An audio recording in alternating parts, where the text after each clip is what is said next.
So Amit, I don't think anyone would disagree with me if I say you've made a significant impact both on academia and industry in your career. Now, what I want to ask you is the secret sauce. Tell us, what is the secret sauce to success? So I uh,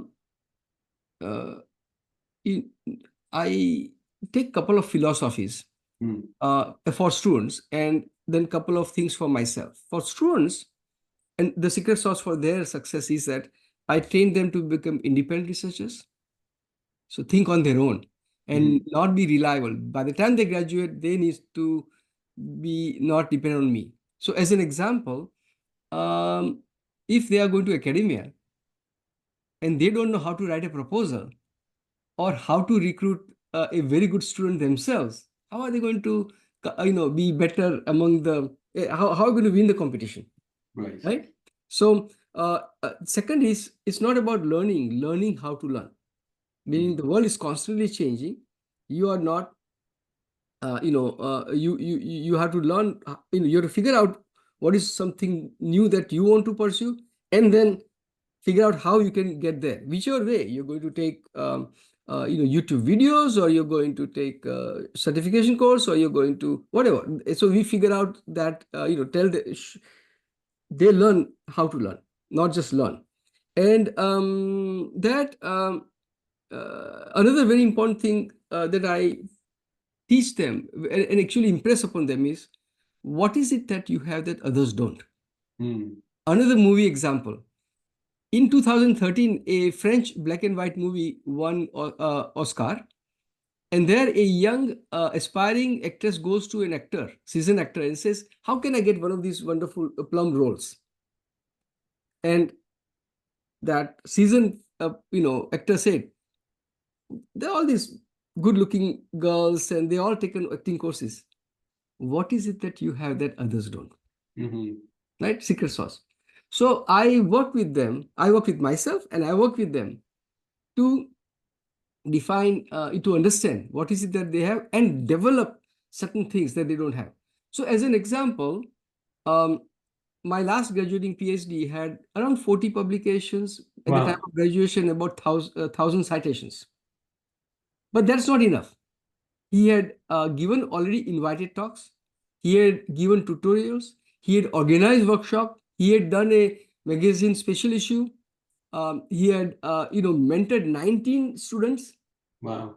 Right. So he has already kind of worked almost as a assistant professor and all the things that he needs.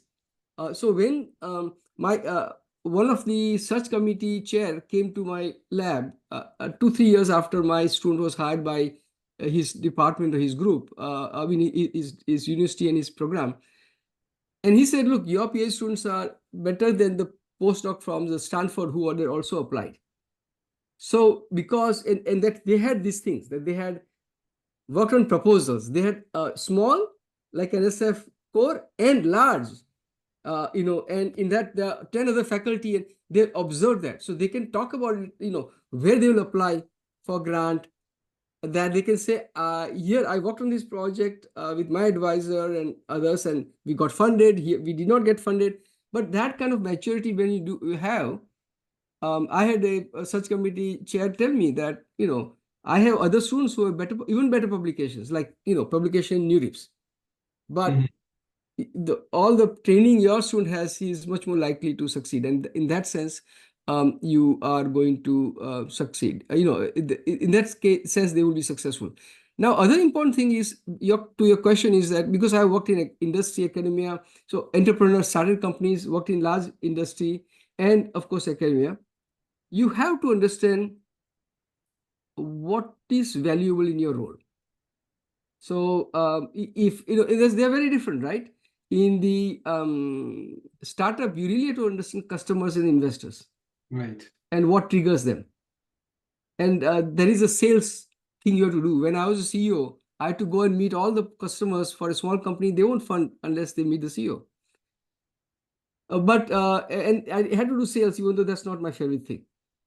For industry, well, they wanted to, depends on the industries. In early days, like in Bell Labs and Belcore, they did value international presence you bring them. But then in other cases, they wanted to have technology translated into products. So you have to understand that and deliver on that. And I had commercial products in industry. And in academia, for me, it has been very simple. I only use one measure for my success, and that is success of my students. Mm. So then that is how, that they are my customers in a way.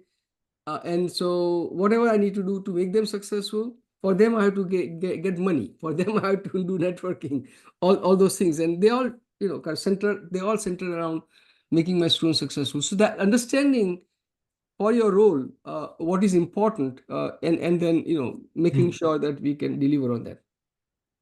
Amazing insight. So from for a young assistant professor who joins, a good proxy measure of success would be how much they invest in their students rather than investing on all these other metrics like citations and number of papers and so on. So the way I would put it is that, look, you have to be practical, and you know that if my student is going for academic job, that the committee will look at where did he publish the papers, the venues, right?